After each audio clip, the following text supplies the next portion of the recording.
We are going to discuss about the manufacturing process.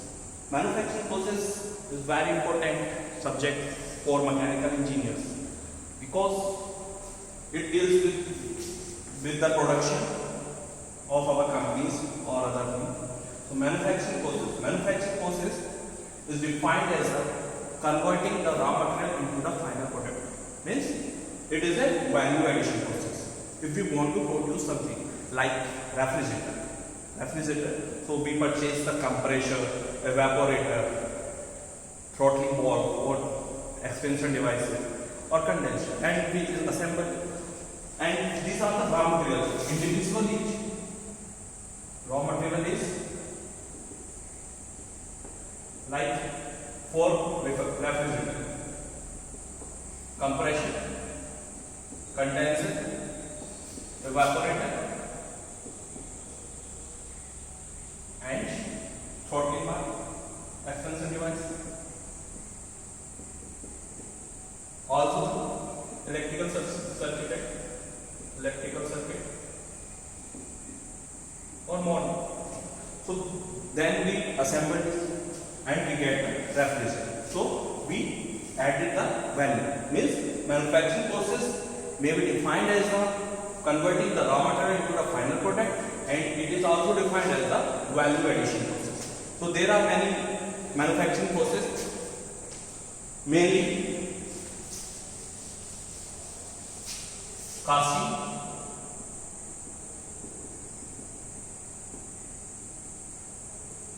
fabrication process, and metal removal,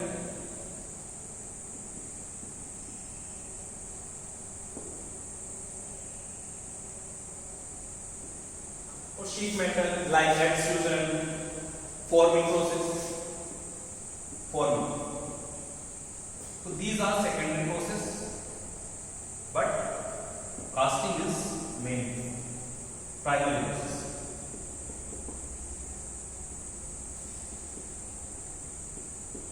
In secondary process, in the forming like extrusion,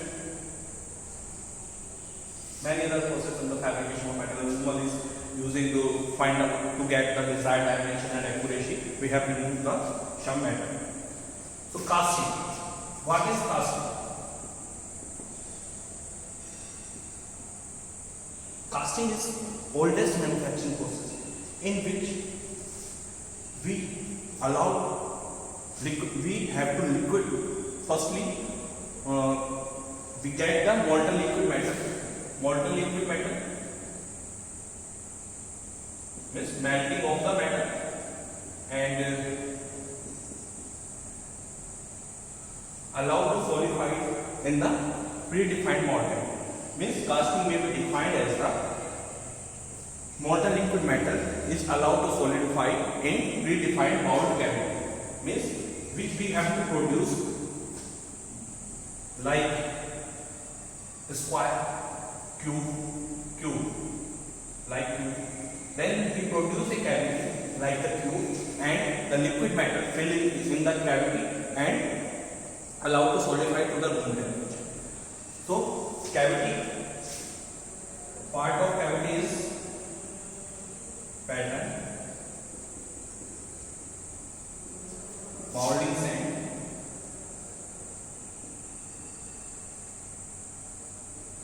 etc.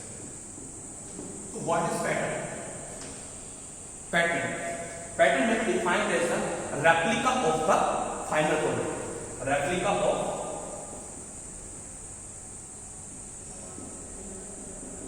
final product.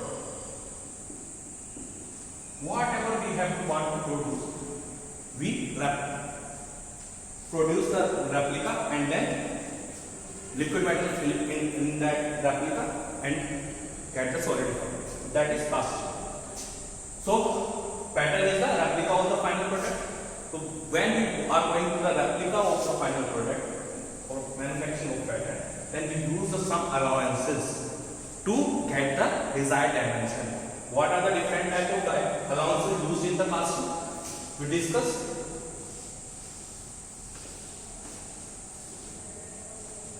Allowances. What are the allowances?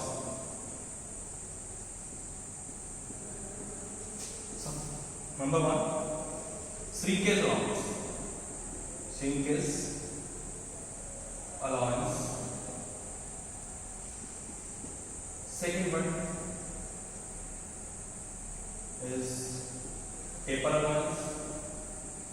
Paper allowance.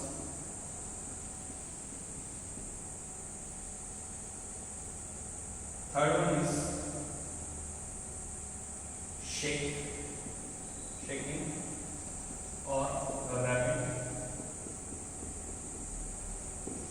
Fourth one is camber or distortion allowance, and last one is machining allowance.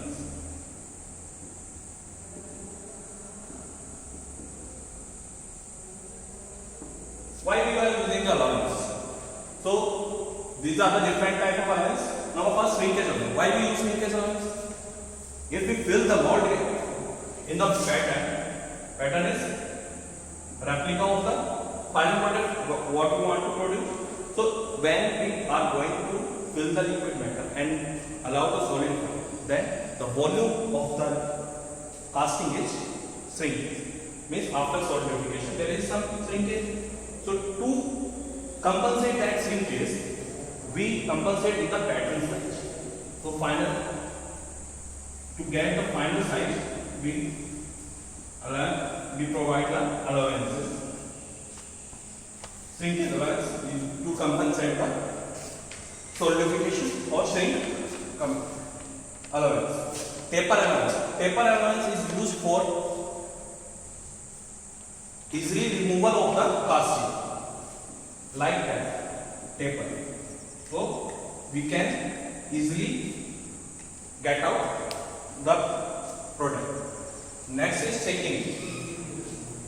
Due to adhesive properties, we add the metal, and due to adhesive property, the pattern material is added with the casting. So to remove the casting, first we shake it and then remove it. Camber or distortion allowance. It is depend on the size and weight of the casting. So it is used for the compensation of the size and weight. Last one is machining allowance. Machining allowance is used to get the accurate dimension. So after producing the casting, we have to machine the product. So we add some material to get the accuracy and the accurate dimension. So these are the allowances. Next, element of gating design. Why we used gating design? Gating design. Element of gating design is casting. So gating design.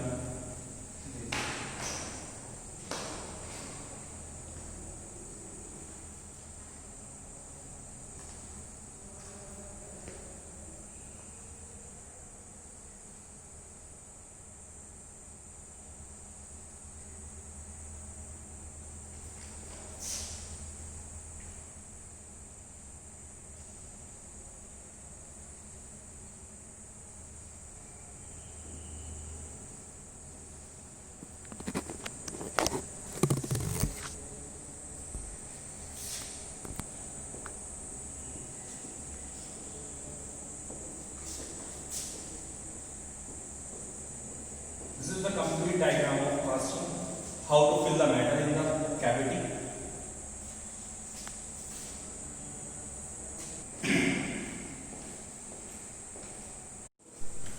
This is the strainer. This is powering machine.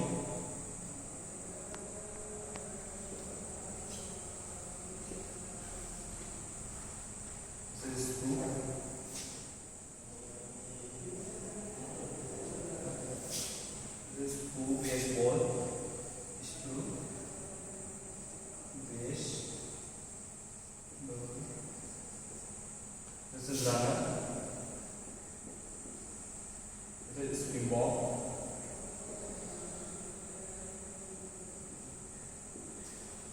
and this is gate, this is cavity, and this is riser.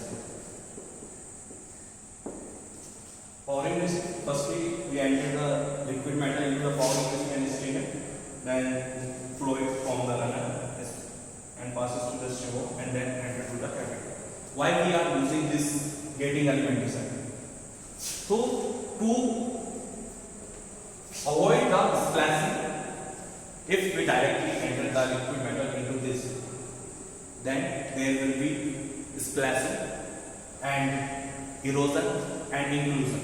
To avoid these terms like splashing and erosion and inclusion, we have to design this. So this is very important to optimize the velocity and time of the entering the velocity, and to avoid the splashing and erosion, and also to avoid the air aspiration effect, we design the gating element. So next we have to find out the solidification time. How to find out the solidification time? Then we take a problem of solidification time. So solidification time.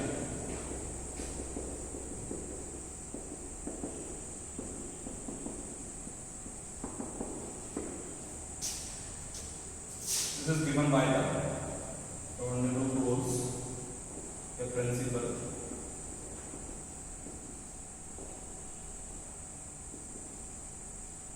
It says that yes, solidification time is directly proportional to the V upon A square, and remove the proportionality K V upon A. Ts is solidification time.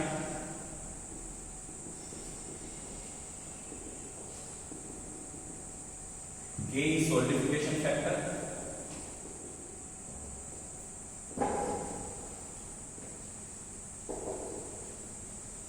And V is volume of plastic.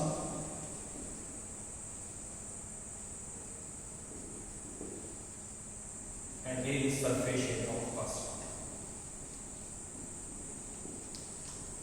As we know that, and by the formula we can see that the solidification time is depend on the volume of plastic and the area surface area, because we have to remove the heat to solidify that. So we are going to take a problem, this one. Read this. A molten rock of liquid metal which is in a spherical form with 5 mm radius will solidify in 10 seconds. Then what is the solidification time of same molten rock with double radius? So solving this, we know that Ts solidification time is proportional to the V upon A square. For the spherical radius, we have to find out the solidification time.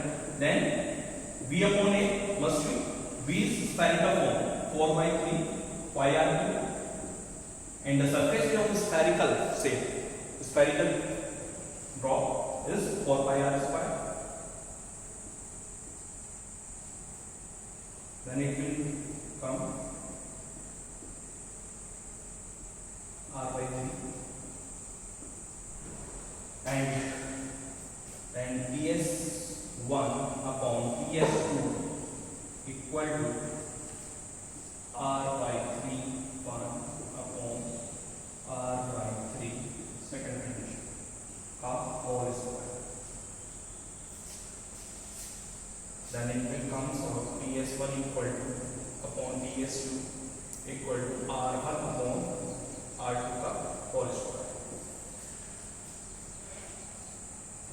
Its question says that what is the solidification time of same molten rock with double radius? It is given that in first case solidification time is 10 seconds.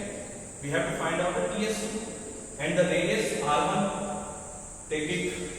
It is given 5 mm. R1 is 5 mm. Then R2 will 2 R1 means it is 10 mm.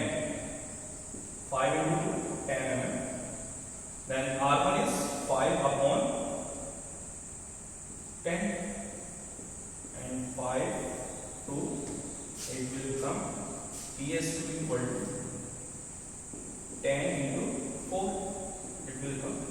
40 seconds. Means if the same molten rock with double radius, it will solidify into 40 seconds. Means the solidification time will increase by the 4 times. It will solidify after 40 seconds. So thank you.